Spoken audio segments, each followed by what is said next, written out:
Basically, the trend in the world now is that the current account surplus and deficit, if you look at it, is tend to narrow down here, right?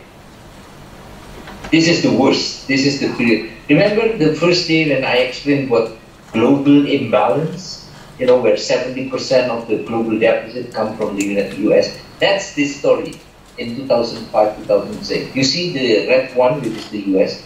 It's 70% of all this total deficit from the world here. Okay? But now it's much smaller here. Okay? So that's the recent trend on the current account. And oh, I was about to explain the exchange rate. Sorry, I forgot. So this is the y-axis is the effective exchange rate, which I just explained, and then the x-axis is the nominal exchange rate. Okay, so if you are on this red line, basically that's the average around the world. Okay, now Indonesia is right here. No, that's India. This is Indonesia. So Indonesia is right on the red line here, right? This dot, IDN. That's Indonesia.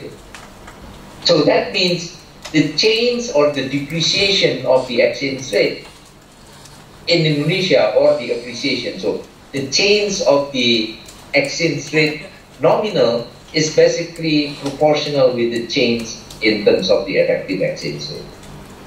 Okay.